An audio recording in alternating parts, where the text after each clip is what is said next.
Yeah, hello everybody. Welcome to the show. Welcome to the channel. So this is the second video live stream. Transfer talk live stream. Thanks for joining. So we're talking about various transfer topics, various transfer news that have been broken in the past. Should I say 20 24 hours, and those have been making the rounds, like Isak, for instance. Isak seems to have his head set, to go to Liverpool. I've talked about that in various videos. He doesn't want to even negotiate any sort of contract terms with Saudi Pro League clubs like Al Hilal that probably would offer him a lot of money, a lot, a lot higher wages than even EPL clubs. So he's all focused on going to Liverpool. And for Newcastle United, it always seems right now, it seems like they can't get a break. They can't catch a break. The went from Buemo, got jilted for Manchester United. They went for they've got a Langa in, so that's good for them. Isak is leaving. They went for Eketike, and Liverpool, beat them to it, and then still coming for their price as Isak. So it just feels like they can't get a break, you know. So, um, Charles, I'll add you on to the stream now. So, first off, before I talk about other clubs, let's talk about your club. Let's talk about your club. So, business you guys have done. Got Madueke. You've got Gordon Madueke, of course, from Chelsea. You've got Jokeresh, goal scoring machine. Lots of goals in Sporting Lisbon.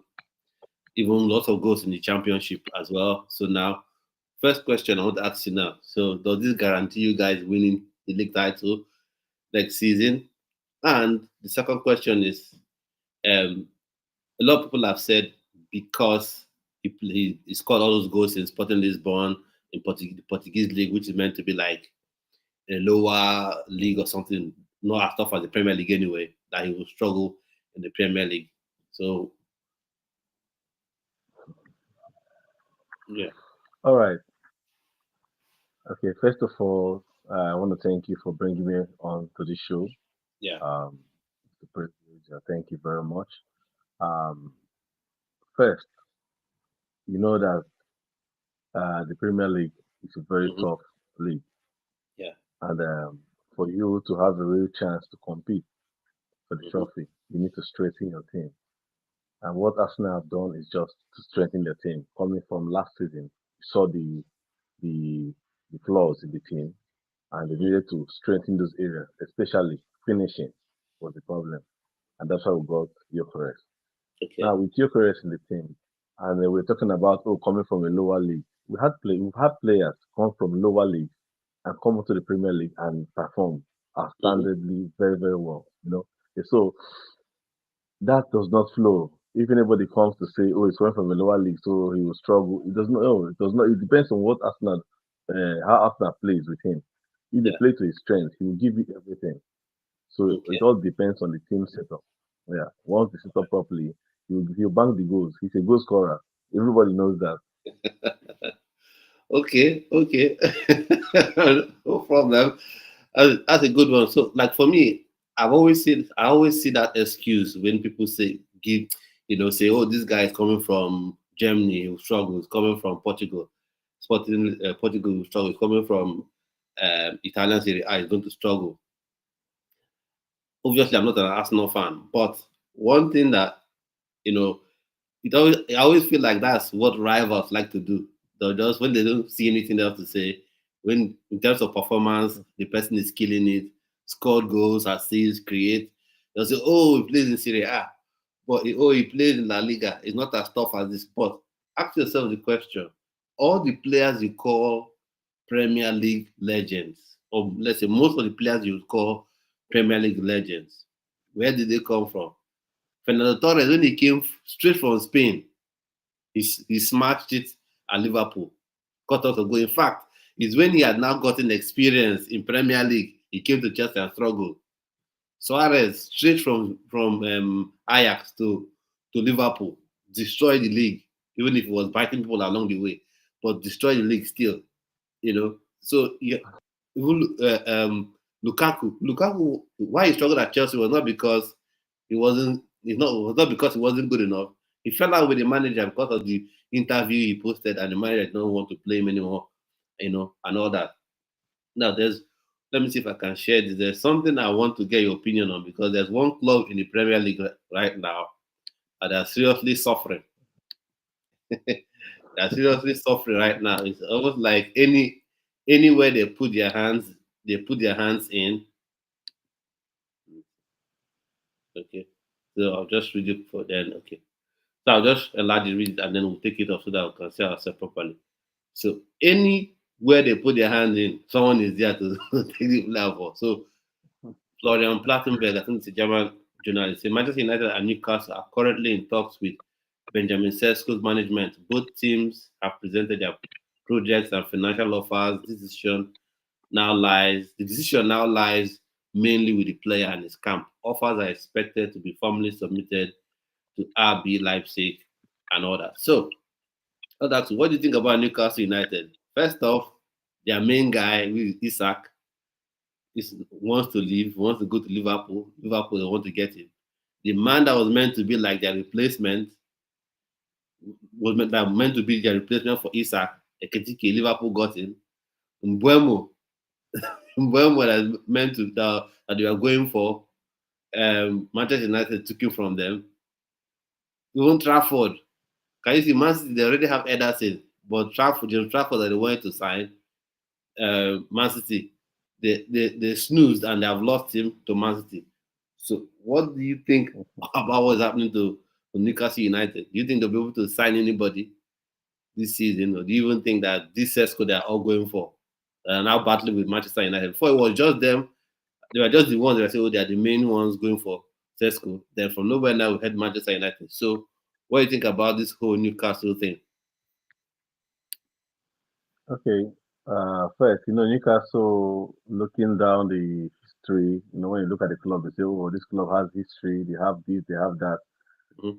And looking at Manchester United, Manchester United is a bigger club than Newcastle United, Okay. Mhm. But presently, we are looking at where these clubs play. I know Eucharist ordinarily would have gone to Manchester Mhm. United, but where are they at the moment? He wants to prove himself at the top Mhm. level, not just play in the Premier League. He wants to play Champions League. He wants to play the top competitions. What's Manchester United doing? Nothing, just domestic Okay. competition. They're not going anywhere. No Conference League, no Europa, no Champions League. Only play Premier League, play FA Cup and Carabao Cup.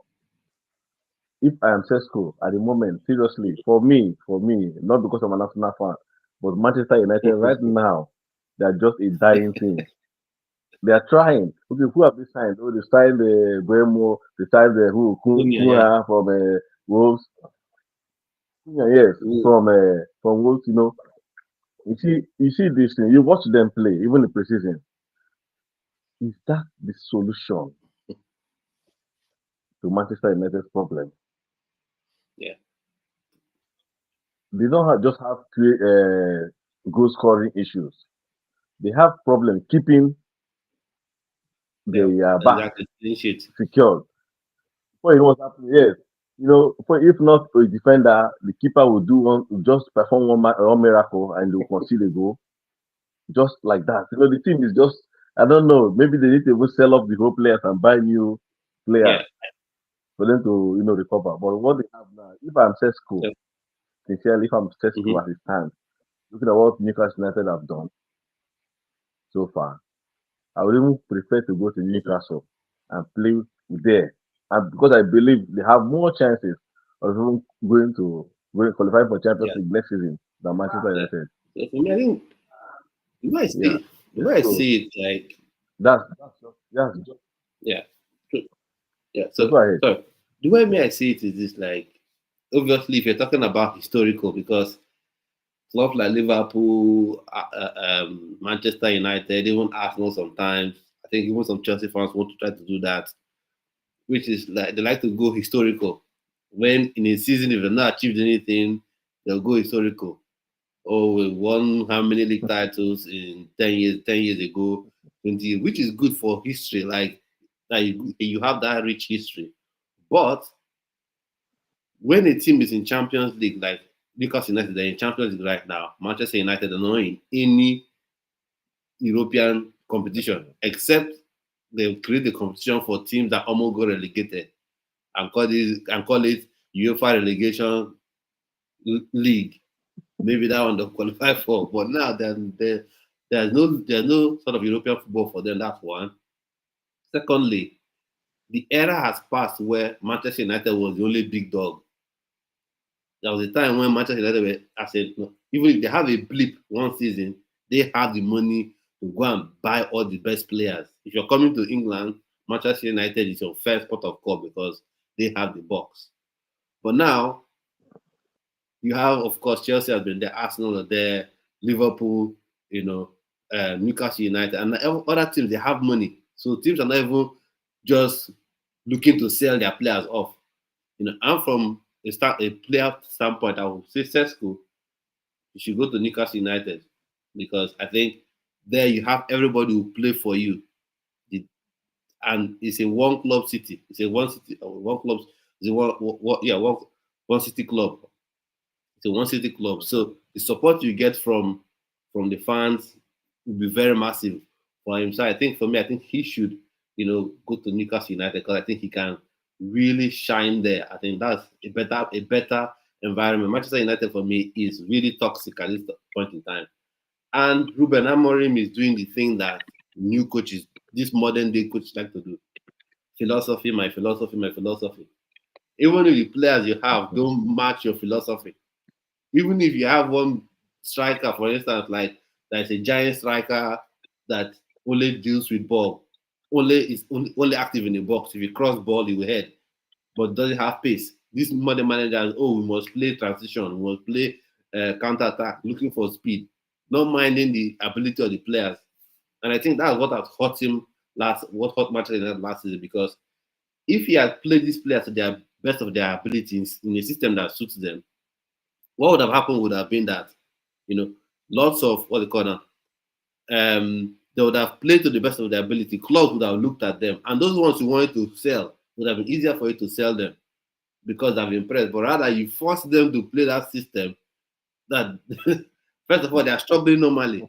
Now you force them to play a system they're not used to. So who is going to buy them? Nobody's going to buy them. So Manchester United, I think they're in a tough spot. They're really in a really, really tough spot. Now I want to ask something about Arsenal. Arsenal, you signed all the people you signed, and possibly you can win the league. It's possible. But what if you don't win the league? What would you still support Arteta to be at the club, or or you? So what would you want to happen to Arteta? Remain at the club, or be sacked, or what? Okay, even Ateta knows that this season is a make or break season for him. Mm-hmm, You know, mm-hmm, yeah, we know some players have left.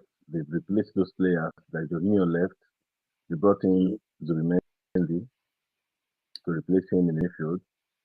Um, Partey has also left the team. We still have Merino in the team to cover Rice. We have Odegaard. We have Waneri in the defense. We just brought in Mosquera so that to cover the right side with Saliba. I will have Gabriel. We mm-hmm, also have Kiwo on the left side, Califiori and Skelly on the other side, Rice and Timber and White. So at okay, least you have a balanced team at the moment. Up okay, front, you have options.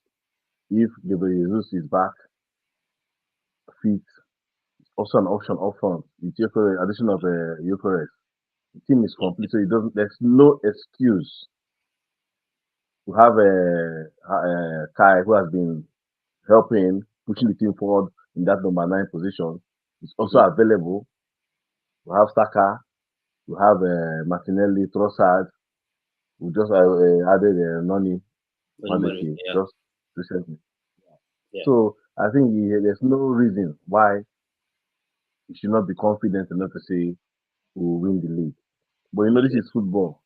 It can happen, it might not happen, even with all these additions. But if it does not happen, then it means something is wrong. Maybe you're not motivating these players very well Mhm. because toe to toe, you can compete with the top dogs in the league, player to player. You have that quality. So there's no need, there's no reason why you should not. Like you can see what happened last season. At some point, Liverpool just took off. The previous season, they tried, followed, pursued that Man City. Oh, everybody was like, oh, next season is the season. The same Next season, issue our of season. the top striker. Netflix. Of top striker. No, see, now I believe strongly that Hmm. that eh, Yeah. will end Okay. I win this season. because Okay. Okay. We'll eh, book back it. see, 28th that of issue of month of eh, July. no problem. I was even very confident of it last season. Eh? Hmm. Yeah. But say for this issue of a proper nine who will bang in goals week in, week out. Because if you don't have a striker that can give you 30 plus goal Yeah. with a single player, you struggle to win the league. Now, see Liverpool, they won the league. How many goals did Salah score Hmm. as a single player? Just not the team's goal, his own goals. You understand that Yeah. if you do that, you go toe to toe with whoever. Okay, when Adebayo scored, you had Ronaldo in the league scoring more than him, 30 plus. You know, you find out that if you don't do that, it's going to be difficult for you. Go back to the days of Henry. You see how many goals he scored to take the team forward. Other players will score too. But at least somebody should be able to bang in goals for you week in, week out. Not you score, maybe the highest goal scorer for the whole season will be like 15 goals or 10. This one will have 8, 7, 9. It Mhm. takes you nowhere. If they have those Or, 8, or 9 and you're scoring like that, I have it and 14 goals. He always has his 14 all goals. right, Jackson has it's just like okay. Nicolas Jackson, because Jackson always has 14 goals. So let's talk about Yeah. some more transfer news. So with Chelsea now, of course, they've been linked with um, Xavi Simons, and Jorrel Hato. So just to maintain total confidence to sign both Jorrel Hato, Xavi Simons. Negotiations continue this week with Ajax after total agreement with Hato last week. Deal closed. Xavi Simons wants Chelsea and talks with RB Leipzig on the fee and structure of the deal are ongoing.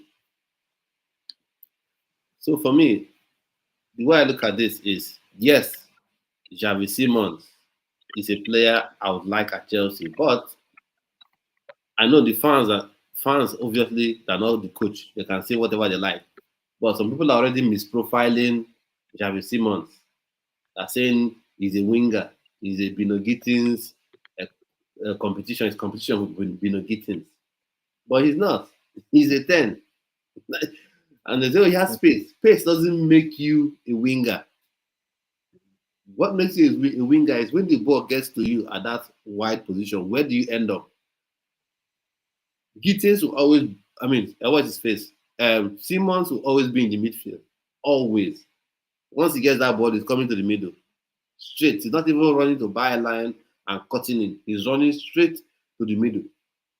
So for me, the only way he works at Chelsea, if these two things must either happen, one of them must happen. One, Maresca should understand that there is no engine oil flowing through the veins of Cole Palmer. He's a human being. He can't play 90 minutes of every match. I saw it last season. I said this, some Chelsea fans did not like it. He can't play 90 minutes of every match back to back to back to back. In are games where Cole Palmer struggled with injury. It was a game versus Wolves, struggled, was almost hopping on one leg. Maresca said, no way, you're going to stay on that pitch and play there. So for me, I felt like, okay, I've given an excuse for last season. I said, okay, maybe you didn't trust Nkunku, you didn't trust Ja Felix. Okay. Now, if you're having a Xavi Simons, you should play him to the middle. Either you're pairing him with Palmer you're playing two tens, you're pairing with Palmer, or when Palmer needs a rest, especially now you're not playing Conference League anymore where you can just carry academy boys and put there and you win. You're playing Champions League, big boys football. You might have Madrid in your group. Who knows? This one that will beat PSG, they might decide that okay, PSG, you must play PSG in that first league group league phase. So you must have who are ready to come in and play your A game. So for me, Xavi Simons, I think he is not a winger. That's my opinion. I think he should be playing centrally, and the only way his move would work and will not have the same Joao Felix issue is if he pairs with Palmer that there are two tens or 8.5, you want to call it, or he sits on the bench and comes on for Palmer when Palmer needs a rest, or if you're chasing a game and you need more creativity, you bring him on to join Palmer in that central position. So you from the outside looking in, what do you think about the Xavi Simons deal to Chelsea? For me, like you rightly said, I will look at him like an alternative Mm-hmm. to Palmer. Yeah, As you said, Palmer cannot play all the games. At some yeah, point, he will burn out, and when he burns out, it's bad for the team, okay, knowing fully well that he's the star of the team. So people sometimes need him to do something to ginger them up. If he does not perform, it seems like the morale of the team will drop. So I thought at the point where he is like struggling, you can take him off and bring in Simon mm-hmm. as an alternative. Yeah, Even if Simon is versatile, can play on the wings, or he can does not make him a winger. You know very well that this you're not going to take him and play him from the wings and drop winger on the bench. exactly. When there's Exactly. need for a 10, nobody comes in again. Maybe by the time you want to switch him, he might be weak, he might be tired, he might not perform to the level he wants to perform because of the energy already used in the Yeah, match. So for me, if I was Maestra, he would be an option to Palmer. yeah. One person that I So always for use as instance, an you're playing example. Go on, sorry. yes, if for Premier League, Palmer starts, maybe FA Cup or something, Simon plays, Premier League, you sit on the bench. If Palmer needs to rest, you take Palmer off, bring in Simons. Mm-hmm. There's a match that you don't need to play Palmer, you drop Palmer on the bench, he plays. If there's no Palmer to come on, you bring in Palmer. Yeah, But if he's added to the team, it will be a great addition.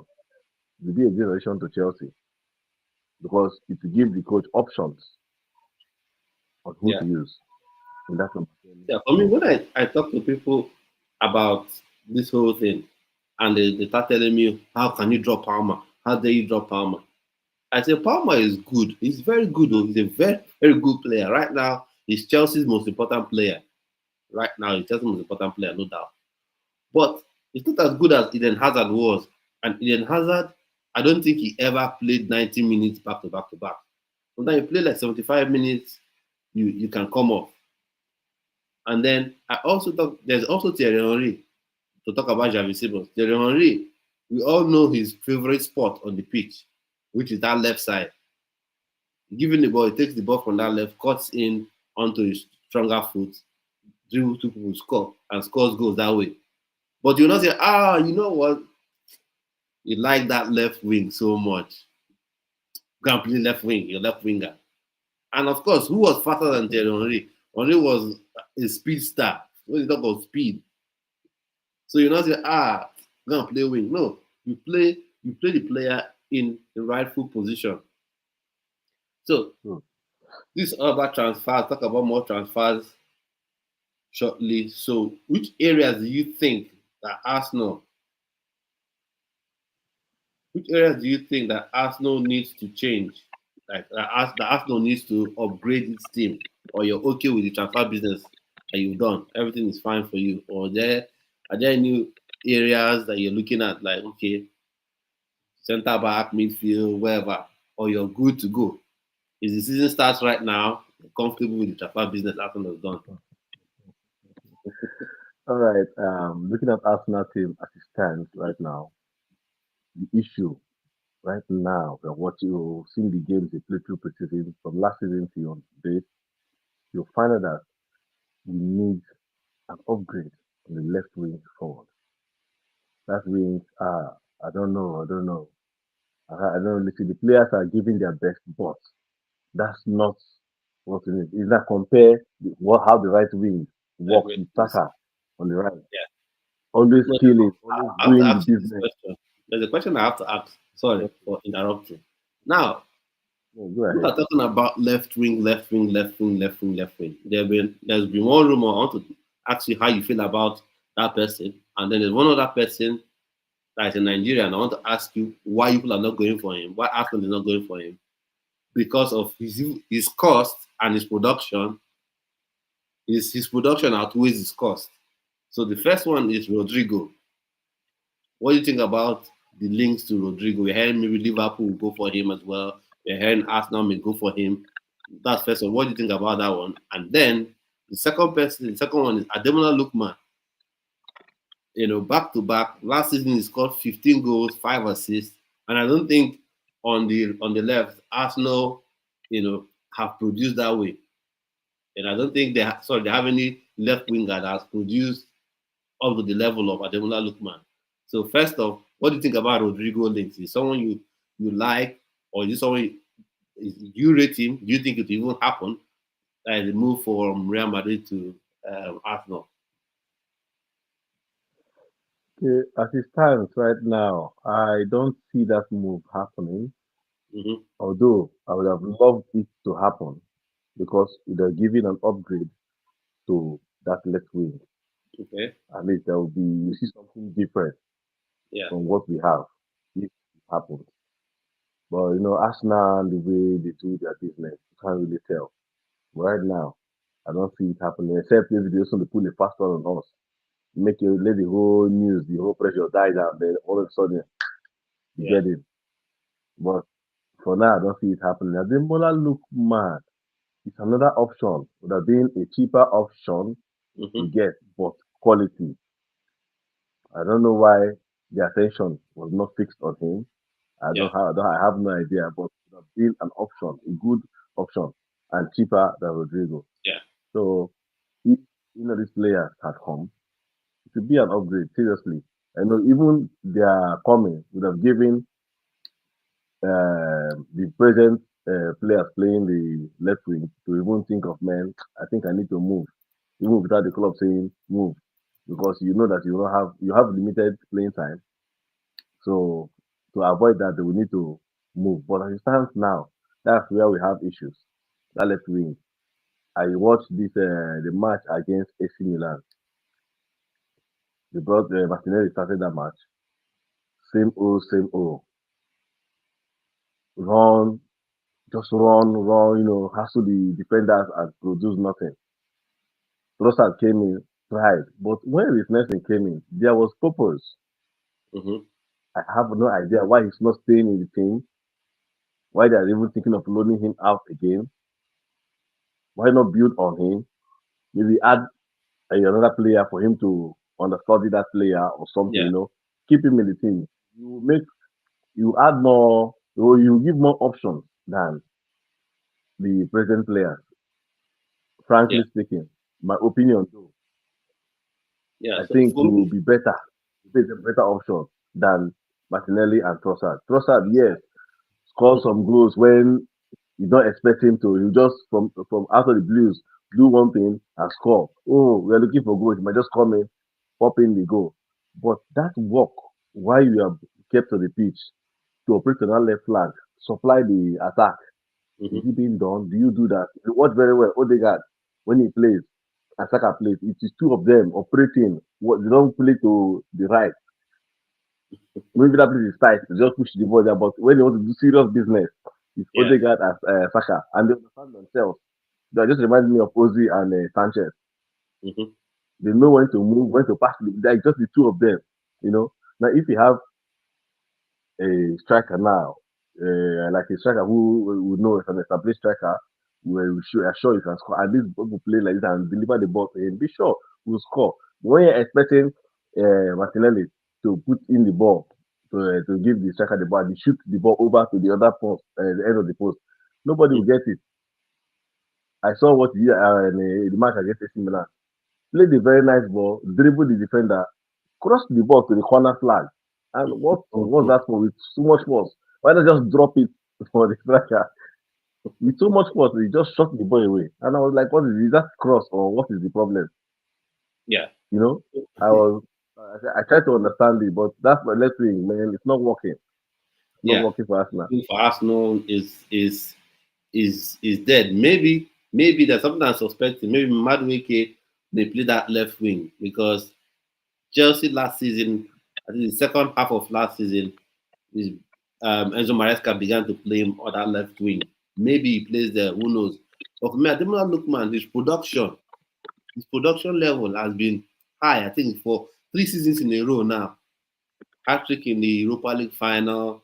I think that season he scored is it 18 goals and some assists. So at least he hits 20 goal contributions. This season as well, that finished, he did 15 goals, 5 goal contribution. Can you imagine a winger doing that? What that would mean for a team. So for me, I think Ademola Lookman, that's not just Arsenal.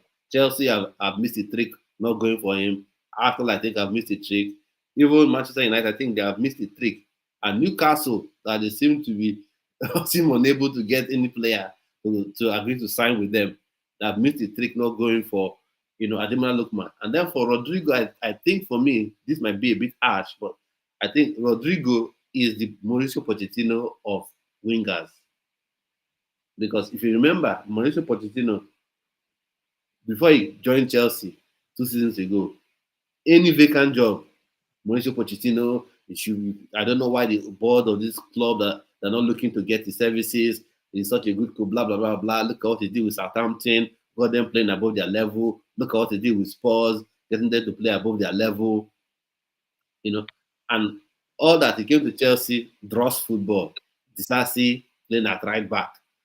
you know, just crazy football. I have a feeling that Rodrigo might be that guy because anytime you talk about any position, any winger position, Rodrigo is the guy. Rodrigo is the guy. So for me, maybe I have a feeling that at Real Madrid it's easier for him to shine. Some people might say I'm crazy for saying that, but hear me out. Even people who are watching live, hear me out. If you disagree, let me know in the chat as well. If you disagree as well, let me know as well. Because I think at Real Madrid, you can just coast. Everybody, the people are so good. Everybody is so good at Real Madrid. You can come on, and anytime you come on off the bench, you can contribute because the first team or the first wave they've already trampled on the opposition that so tired into the run into the ground. You can come and shine. But it's another thing when you're coming to a team when you're the main guy. You're the main guy. So maybe your 11 goals, uh, um, 5 assists will not be enough. You're the main guy. So so I just feel like he's a good player, no doubt. But I just think the way he has been talked about so much, he's so much hype. Anytime you want to talk about left wing guy, it must be Rodrigo. Anytime I want to talk about left winger, it must be Rodrigo. Now speaking about transfers and Newcastle United, we'll go to them again because like I'm thinking about Arsenal former players. This is your man, your former man. Aaron Ramsey already said yes to Newcastle United. An official bid has been sent to Southampton. High loan fee, salary covered, and buy option clause. Southampton open to accepting, but want higher fees. Deal expected, to happen. So, do you think this is a good buy for Arsenal? I mean, for Newcastle United? Because for me, Yeah, I think it's a good buy. It will be a good go cover on, go. for Pope. Yeah, it will be a good cover for their keeper. If they have two quality keepers, Mm-hmm, it's a good one for them. Going into the competitions in the mm-hmm. league, a Champions League, any point, if anything happens to any of the keepers, this one should be able to cover for the other person. Not, oh, you're bringing a keeper, you're scared, you're not sure. You need quality keeper to make sure that you're on point and you can challenge with the teams up there. So it's a good buy for them. It's a good buy. I like that. It's a good one. Yeah, They should just try and get Tesco. yeah. For me, I agree with you as well in that regard. I don't think he's like if you're saying top five goalkeepers or top four goalkeepers. I don't think he's in that sort of class. But I think that he can be good competition for Nick Pope, and I think he's Nick Pope injured or something. I think he can be good, a good competition for Pope, and then as well with this era of keeper passing out from the back, every coach wants their goalkeeper to be Zidane, Zidane with the ball at his feet at the back. I'm not quite sure if he's very good playing out from the back. That is Aaron Ramsdale, but I think he'll be good competition in terms of doing the basic things that a goalkeeper is expected to do, which is come out, claim crosses, save shots. It might seem like I'm saying something obvious, but it's like modern day football have forgotten about the basic things. Now goalkeeper, oh, can he play from the back? Can he play from the back? So I think in terms of those basic things, yes, he can. He can be a good fit and good competition for Nick Pope. Unless maybe they get Sesko. And talking about the man we just spoke about, Ademola Lookman, there's more on him. Fabrizio Romano has tweeted this out. This. So Ademola Lookman. This week will be crucial for Lookman deal. We are all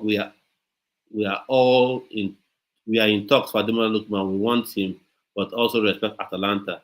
In 2 to 3 days, we hope to proceed and be able to get the deal done. Otherwise, we will move on and focus on other players.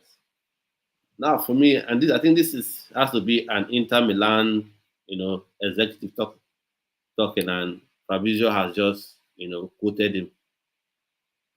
So for me, I think this Ademola Lookman thing has a deeper thing we have to talk about with respect to Nigerian football and Nigerian players. But for me, it just seemed odd because how much were they offering? This people want 45 million euros, I think. Inter, what's their face?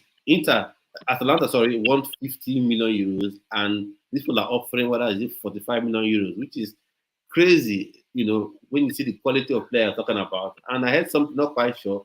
His wages are, is it 45,000? I'll just check. 45,000 euros or something ridiculously low. Something ridiculously low. Just 1 second, I'll just check.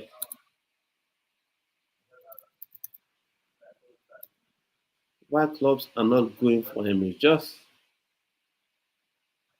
look at it. It's something, and this is gross. That means you've not even taken off the tax from it.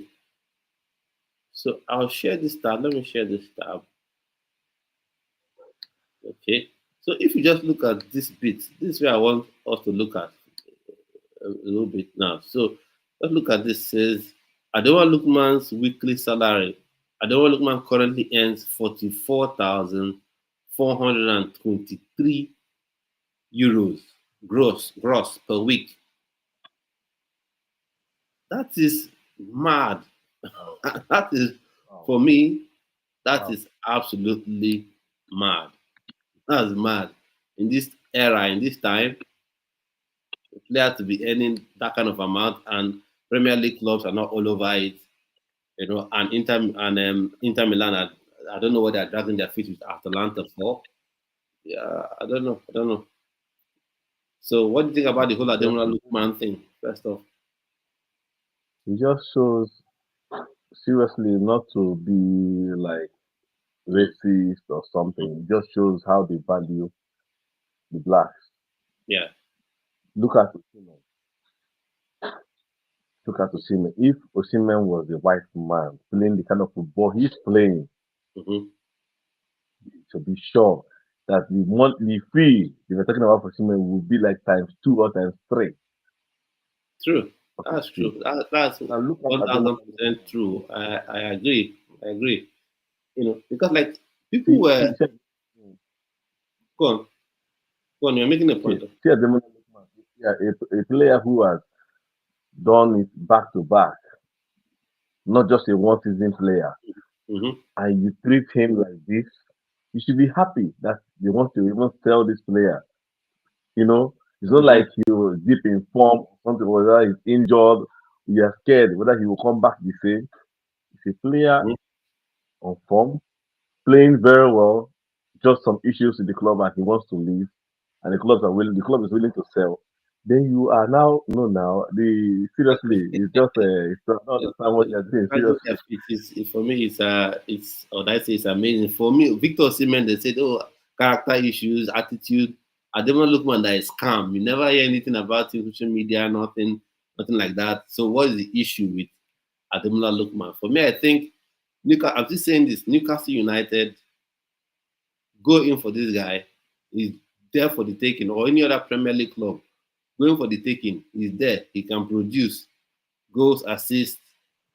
That left wing will hold it down for you as opposed to, everybody running after one sort of target. Everybody running after maybe Rodrigo. Everybody wants to sign Rodrigo. Arsenal, Liverpool, maybe even surprise yourself. Chelsea may even, you know, going for him as well. So those sort of things. And then as well, I'll talk about I'll talk about Chelsea. For me, going into this season, my expectations of Chelsea is not to win league title. I'll be honest. My expectations for Chelsea right now is to be the best of the rest. To be the best, to be the best of the rest. That is after Manchester United. No, not Manchester United. After Liverpool, Man City or Arsenal, Chelsea. Chelsea should be beating everybody else. Everybody else, beat everybody else, get winning record against everybody else this season. And then Maybe that. next season is the season Chelsea challenge for league title.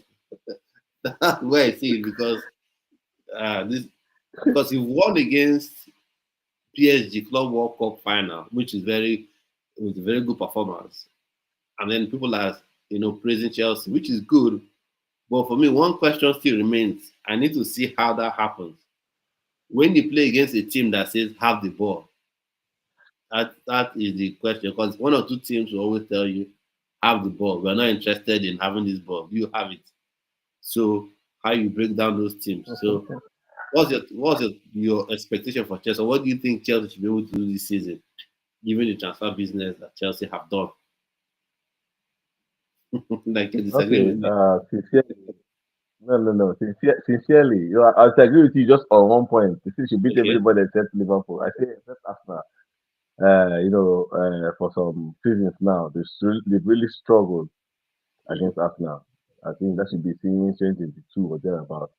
They've really struggled against Arsenal.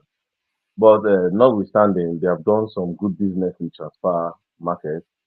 Mhm. They should be able to improve from their last season performance. Mhm. They should do better. They will do better. They will not. I don't think they will struggle to qualify for Champions League this season. Mhm. They should be among the top three teams to comfortably sail through, not playoff. If you will sail through, Okay. I believe so because looking at the team, looking at the additions they've made, they should be able to. Just where I'm still a bit, a bit still up front. Looking at Liam the last, looking at Joao Pedro. These Mhm. are players we already know back in their clubs how far, what Mhm. was how did they perform? Like were they exceptional? Coming to Chelsea, will Chelsea make them exceptional, or they will just be okay? They're good players. You know, the things we look at. But sincerely, I expect Chelsea to mount a challenge for that Champions League position. Yeah. Serious challenge. Not like the way they did last season, struggle. No, they should mount a challenge. I believe so this season. I don't see them Yeah. For winning me, the like league. what I my first choice for striker, everybody knows it. I've talked about each time I do a live stream, do normal video. My first choice has always been Victor Osimhen because I know what he brings to the table. Victor Osimhen is that guy that is ready to die on that pitch, where others will not put their foot. He will put his head there. He has space for days. He can score goals in the aerially either foot, he smashes into the net. He has that will to win. But obviously, whatever reason, wage structure, blah blah blah blah. Whatever reason they decide not to sign him, they're not signing him. Maybe he goes to Galatasaray. And he's one person I'm thinking, Newcastle United, if this deal with Galatasaray is not fully completed, what are you waiting for?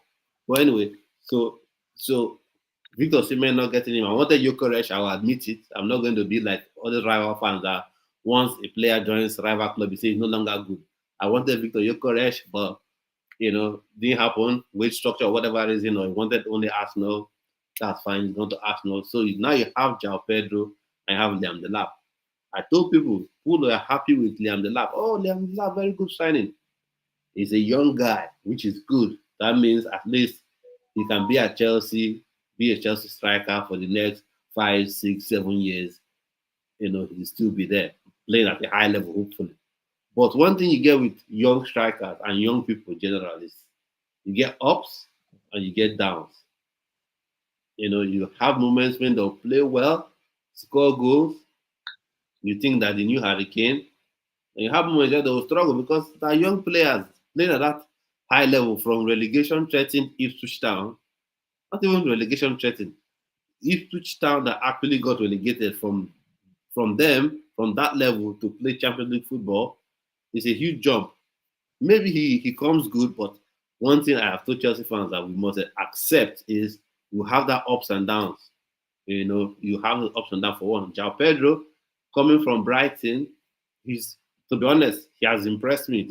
The 2 games in the Club World Cup, the game against Fluminense and the PSG game, the way he linked up with Parma, the way he took his 3 goals, those 2 goals against Fluminense, the space, the way he took that goal against Donnarumma, made Donnarumma look stupid. Donnarumma waiting for the ball until he chipped him.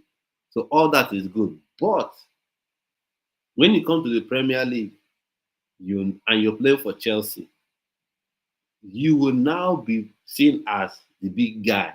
How do you now play up against teams that will make it tough for you, that will be rough against you? Because teams play against the top 4 teams differently. So when they're tough on you, how do you cope? Our Brighton, if you come up with 1 assist, with due respect to Brighton, if you come up with 1 assist and you miss a gilt-edged chance, nobody bothers you too much about it. If Brighton finishes 10th, they'll say, oh, that good Premier League club, decent club. What is it? Is it David Bloom? What his name is doing at that club? He's really trying, brought them from Championship and has made them a stable Premier League club. But if you're a Chelsea and you finish even 6th, it's a problem.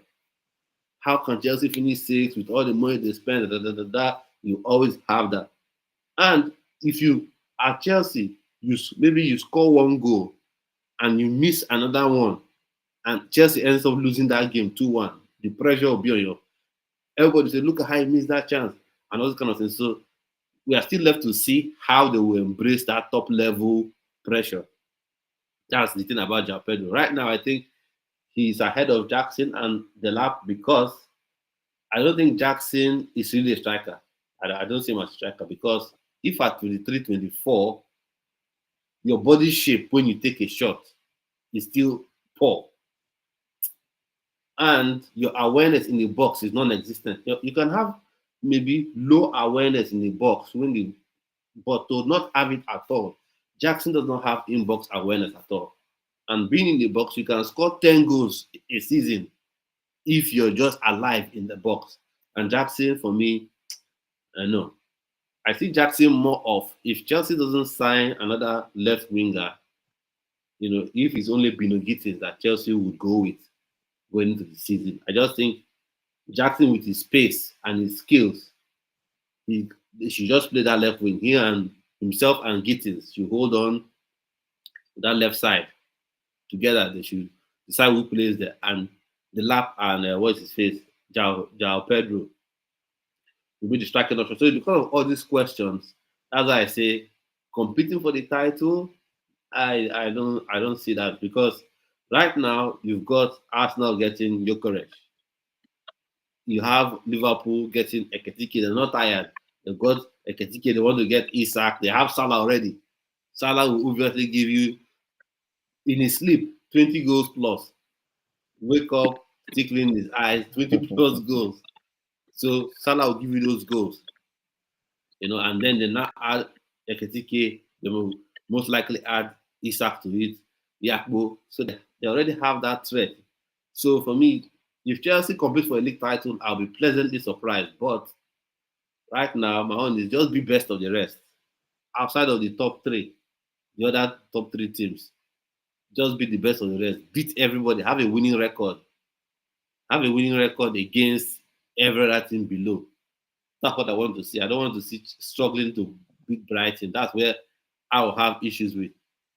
So we'll come back to that topic. But I only talk about this transfer news because of other transfer news I've seen. So Paris Saint-Germain are now close to reaching full agreement for Lucas Chevalier. Agreement done with goalkeeper and deal at final stages between clubs with Nasser El Khalifi on it with Olivier Letang. So that means PSG are looking to replace Donnarumma. They're looking to replace Donnarumma as their goalkeeper if they are looking to go for this guy. And we know as Fabrizio Romano has said it, that means it's really credible. They're looking to go for this Leo goalkeeper. That would then mean they're looking to move away from Donnarumma. And as a result of that, we've heard rumors that you know Chelsea are linked to Donnarumma.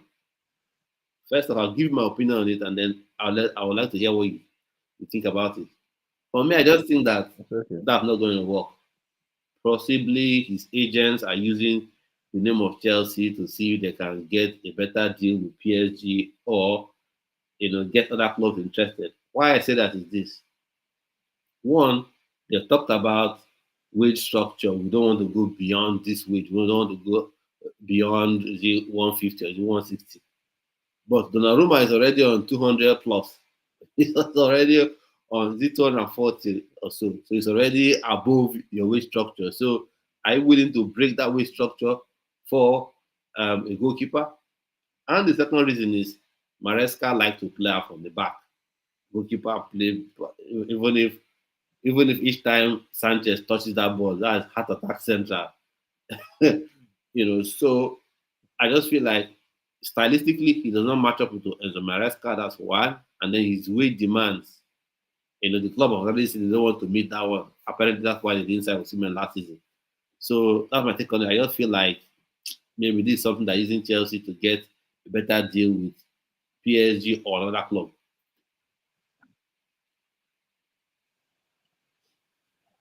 Yes. What do you think Okay. about it? Looking at it, I'm thinking, this you don't wait till the last minute before you make a move. You prepare yourself. In Mm-hmm. the event it does not happen, I fall to this one. You understand? So having agreed based on the post a deal with this other keeper, I don't even think that they are trying to do away with the first choice keeper.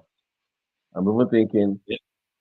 both of them can play in the same team and have backup. If you remember very well, there was a time he was kind of injured. There was a little bit, they were a bit shaky. They didn't want to take him off.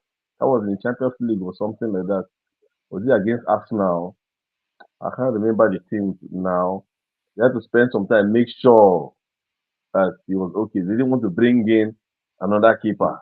Okay. So I'm thinking, it's like Mm-hmm. I said, it's always good to have healthy competition in the team. You have two good keepers.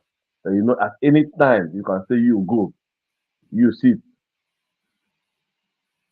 Yeah. So whatever it is, I know I just believe that they are not ready to let him go. Because like see, look at last season now.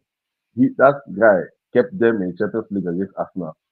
Everything Arsenal threw at him. He saved everything, everything. If not for that keeper, yeah, I don't think the way that match ended would have been that's the way it would have ended. He just made sure that he kept them in the competition. He made sure of that. So for me, I don't see them letting him go just like that. I'm thinking that yes, normally there will be negotiation in any business you're doing, any contract signing, you will negotiate, you would agree at some point, you will agree at some point. Hmm. But in order not to be left wide open, exposed, naked, you need to have an option, a backup plan. I think Okay. that's what they have done so far. Yeah. Okay. Let's see how that pans out. So, more transfer news. This is not for top six club, but the player used to play for a top six club, and he went to Germany. Now, seems like he's heading back to, to the Premier League. So, more on Granit Xhaka. Sunderland exclusive story. Xhaka will fly today for medical, booked on Tuesday. Already got the green light from Bayer. Xhaka will sign at Sunderland until June 2028 on Tuesday after the medical. Obviously, former Arsenal player. And now, there's something I want to mention. That just goes to tell you the amount of money Premier League clubs have.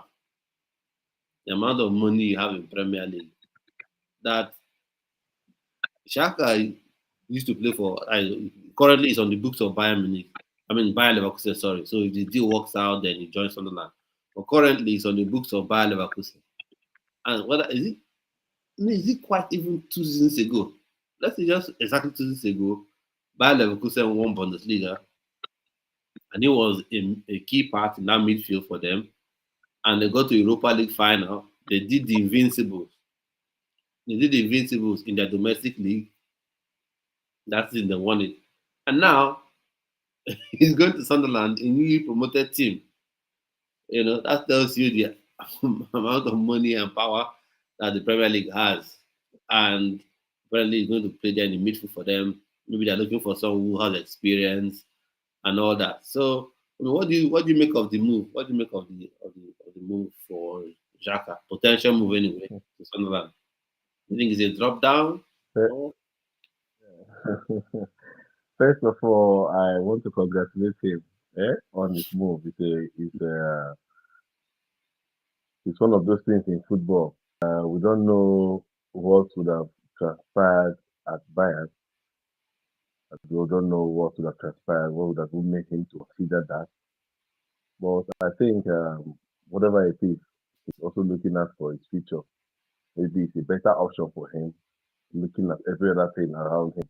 Because for you to leave Bayer Leverkusen, who in German league are up there, mm-hmm, and you're coming back to the Premier League to a newly promoted team that you're not even sure if they're going to remain in the Premier League this season.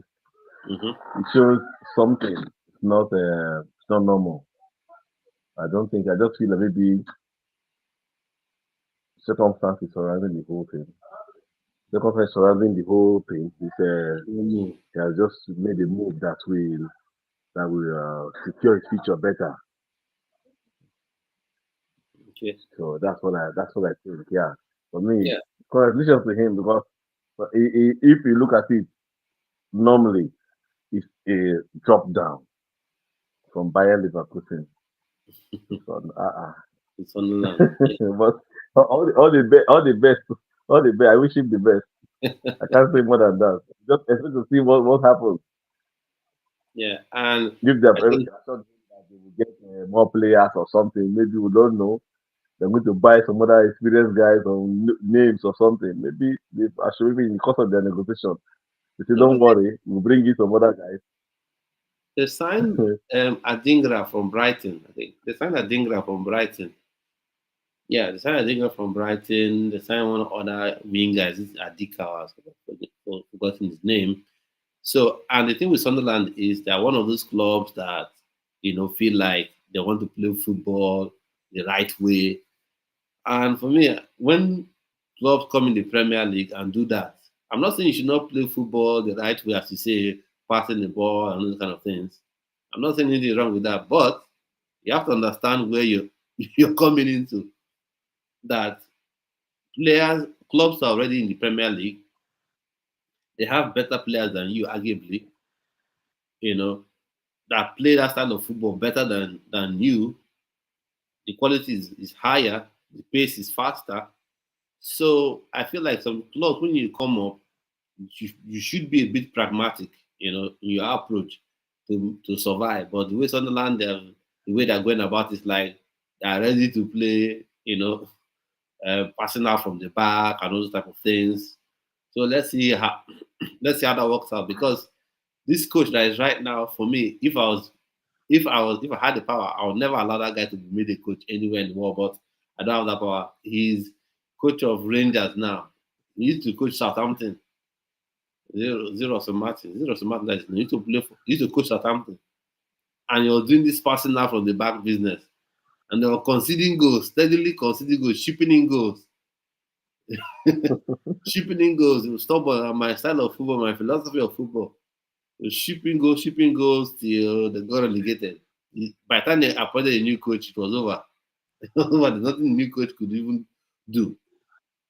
So Sunderland, well, let's see they're able to survive. For Granit Xhaka moving to Sunderland, well, maybe that's a way back for him, to Sunderland.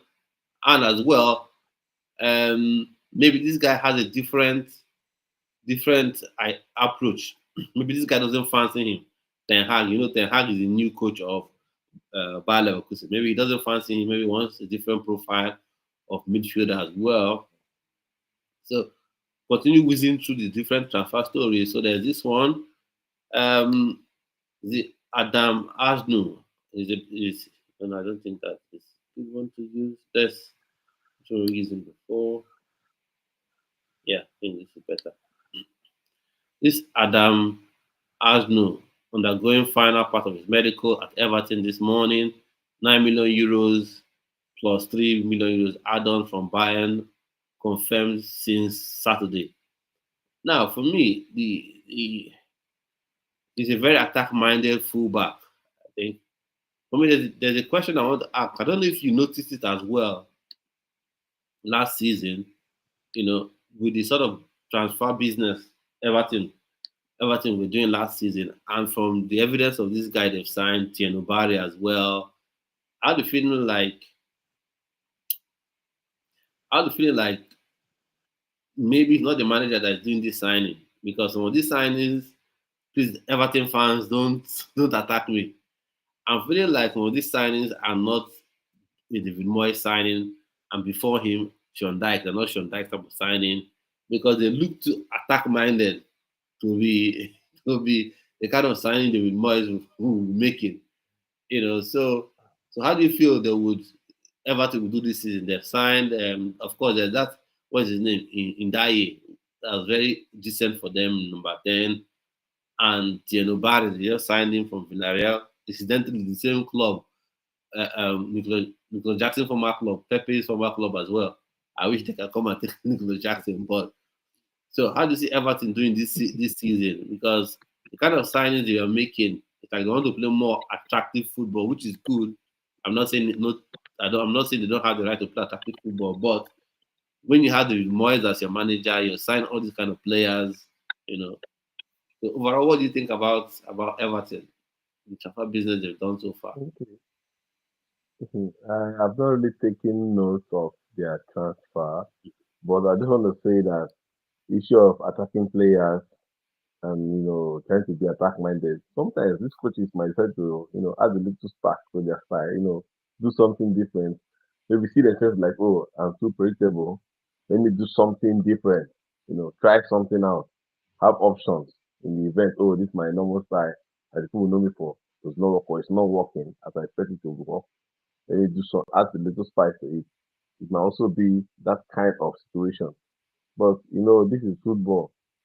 If you over try things that you're not used to, just be sure that you'll be sacked because you're not able to sustain it.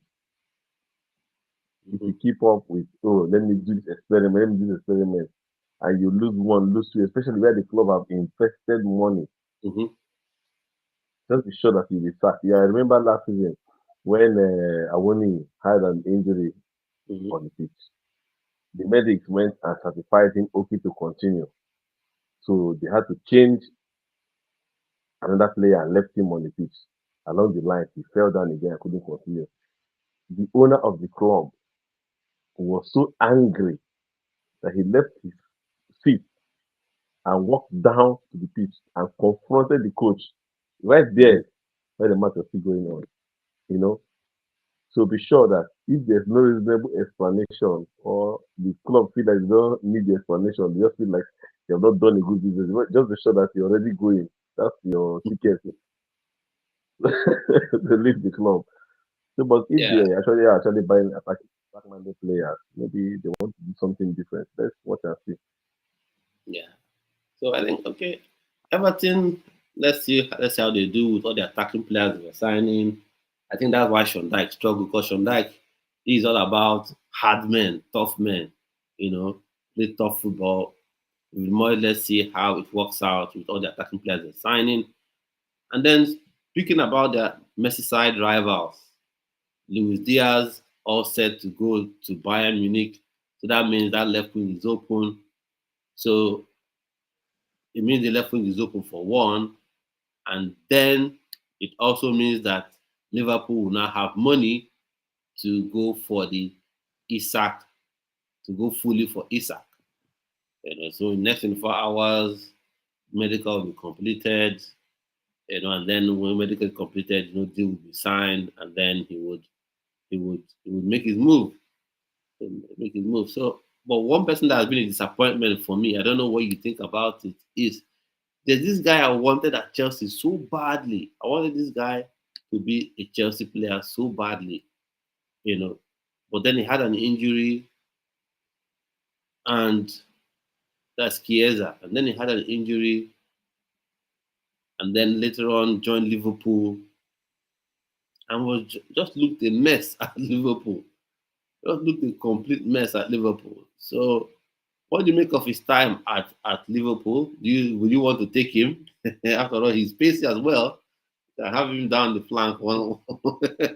Have him down one flank. What do you make of his time in the Premier League?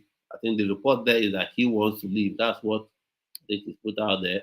Fabrizio Romano has said even after Luis Diaz sale, Federico Chiesa plan plan Chiesa's plan remains to leave Liverpool as he wants to play more. So they are still his favorite destination.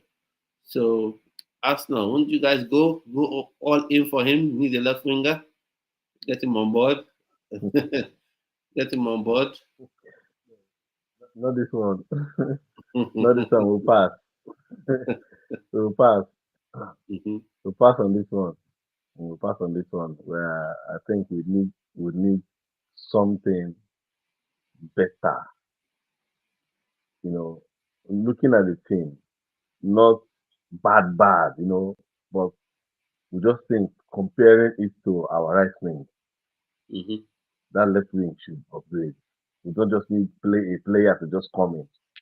We need somebody that when you come in, this is an upgrade of the people you have already. Not the same level. Like I said earlier, if we are getting someone like Lukman, forget that we are Nigerians, we're talking about in Nigeria.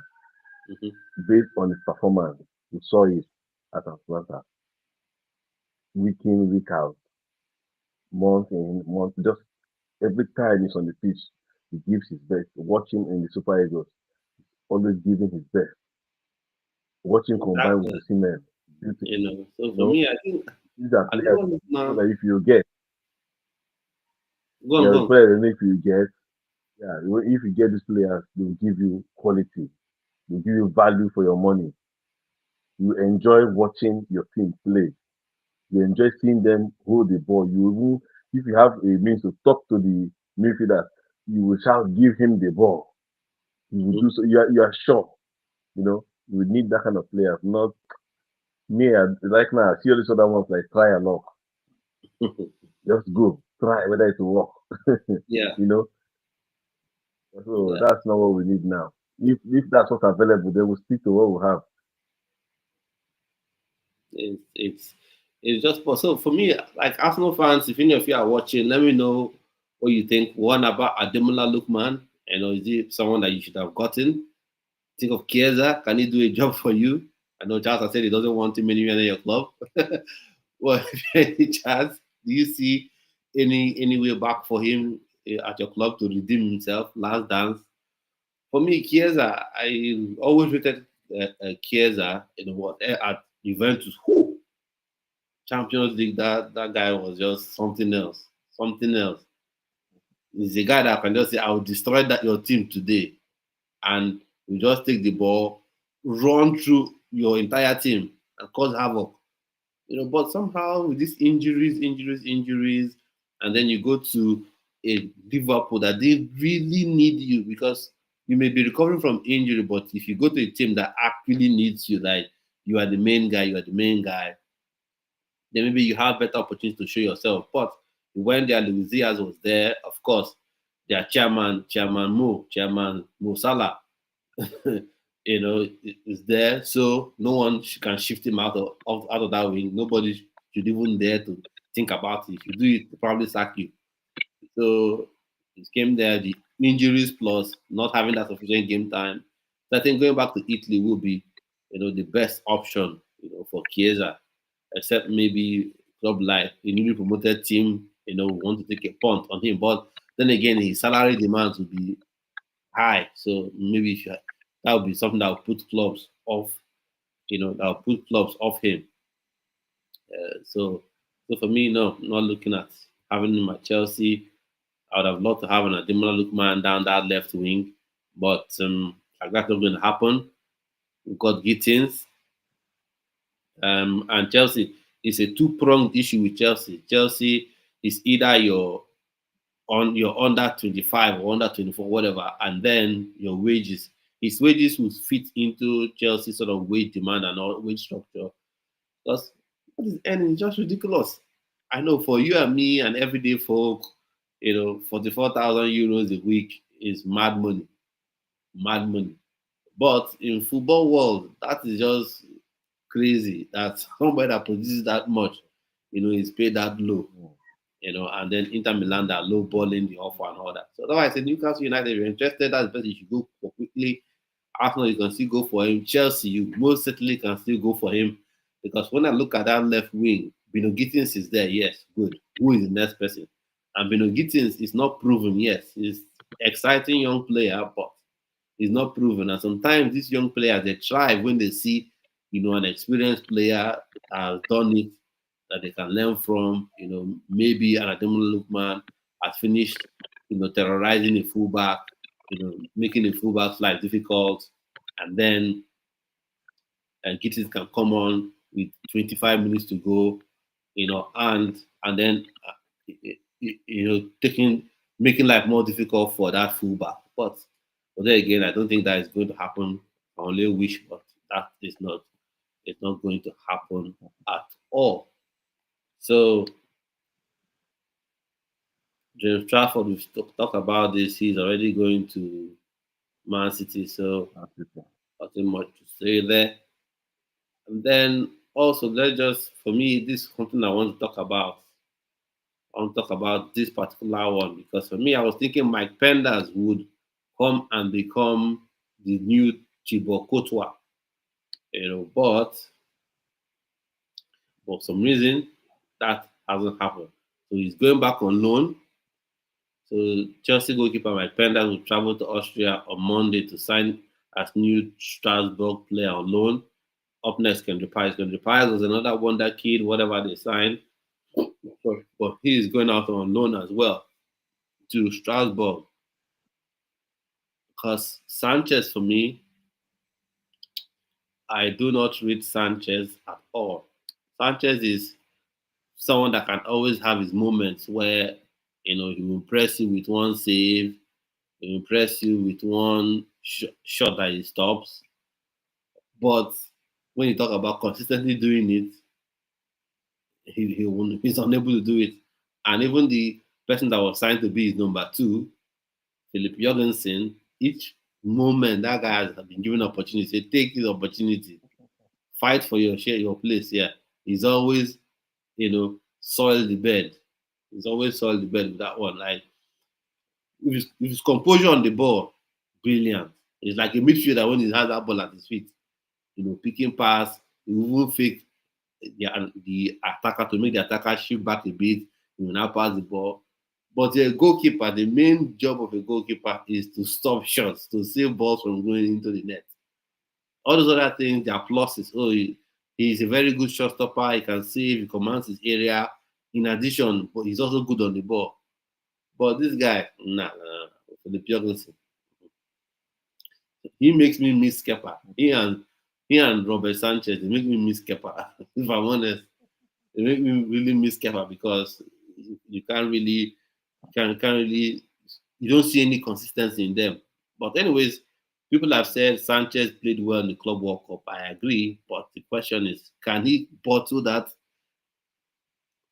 performance in that match and spread it across, the games in the Premier League?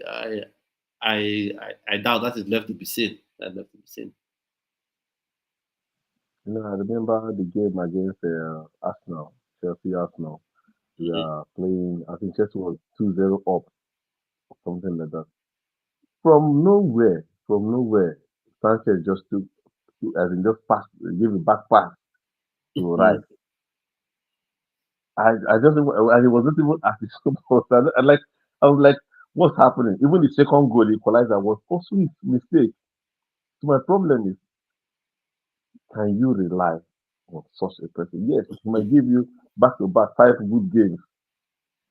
Then what happens to the sixth, the seventh, the eighth, the ninth, the 10th game? Can he continue? No, That is you the can have problem. your moments, Yes. but So consistently doing it, that's my problem. Can you do it consistently? That Arsenal game, I remember that game. Like, it was almost like a dream. Chelsea 2 goals ahead.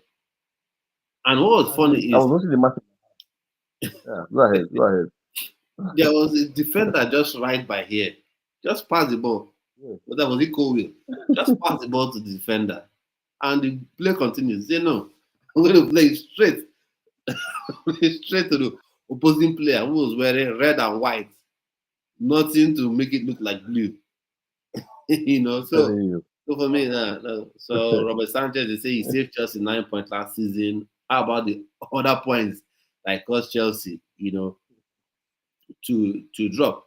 So I want to say big thank you for coming on the show. We'll be doing this live stream every day of the week. Continue to go to the channel. So looking for who want to join the panel. If you're an Arsenal fan, Liverpool fan, Chelsea fan, you want to come on here, represent your club, talk about your club pre and post match, analysis, reactions, and things like that, game predictions. We'll be happening on the channel because we want it to continue to grow. Subscribe to the channel if you're new, if you haven't subscribed. And if you want to be part of that panel, just let me know in the chat and I will reach out to you. And you can also follow on X, it's Uguamade Football Channel with 1L. Follow on there as well and send me a DM there if you want to be of the part of the channel. So before we end this live stream, so I want to hear your word now because this is 28 July, 18 past 3. Are you saying is win Premier League title or bust for Mikel Arteta? Win the title or you go back to Spain? Okay, I'm saying this season is a major season for Arsenal, and we're going to win a major trophy this season. I don't want to Okay. be specific on the Okay. So particular one. We're going okay. to win a major Now we trophy must this bring you season. down to Yeah. something. Which is major title? Is it League Cup major title? Is it FA Cup like major title? Is it Premier League or is it Premier League and Champions League? Those are major ones. So one of those two. Major trophies, major trophy, like I explained, Premier League is a major trophy, Mm-hmm. Champions League is a major trophy, even the FA Cup is a major trophy. So any of them will win them. Okay. Not charity shield. Yeah. No, no, no. We're not even playing. We're not even playing Community Shield. Are we playing? I don't think we are playing. We're not playing Community No, Shield no, now. no, no, no comedy shield. No, no, we're not. Definitely. So that's not part of the trophy for the season. Uh, that's good for me. For me, Chelsea this season, like I said, have to be best of the rest. I wanted that to be last season, but it didn't happen. And I would have thought Chelsea would have challenged for the league title this season, but the strikers they've signed are not sure bet strikers. In my opinion, João Pedro has impressed me. with the way he's linked up with Palmer, linked up, with Malagusto. He's finishing in the last two games, that Club World Cup. But still, sure bet strikers like your Victor Osimhen, sure bet, Harry Kane, sure bet, Gyökeres. Because no matter what happens to Arsenal, Victor Gyökeres will score at least 20 goals this season. Whether in all competition, he will score 20 goals in all competition at least this season. So Chelsea we don't have that striker yet. Maybe João Pedro can shock me, surprise me. So let's see how it goes. So for you now, which signing? I may have an idea who it is, but which signing would you say is the signing of the season? No, is the signing you're most excited to see going into next season for Arsenal? Sincerely, Victor Gyökeres, Okay. because that's what we've been waiting for, a good scorer. And we have one now. So we want to see him deliver like he usually does. So that's the most exciting signing for me. Yes, we signed players, but I was not wowed until now. Yeah, so that's exciting for me. Victor Gyökeres. And good for me as well. For me it may seem like I'm speaking from both sides of my mouth, but João Pedro is the one I'm excited to see for Chelsea right now. Maybe Xavi Simons is signed, but João Pedro, I've seen him in Club World Cup, those two games. He showed something. I want to see, can you translate that thing you've shown, the class you've shown, like that finish against Donnarumma, or just such a sweet finish? Because who would understand the movement of his legs, what he did to Donnarumma? Donnarumma, as a goalkeeper, was expecting when is he going to take the shot. I will do my best to stay on my feet, make myself big. But each time he moved his legs, Donnarumma went down a bit, and then made it easy for him to chip in. So for me, right now, I started to see, João Pedro. Let's see if he can continue his link up with Palmer. Hope it's not like a Jackson.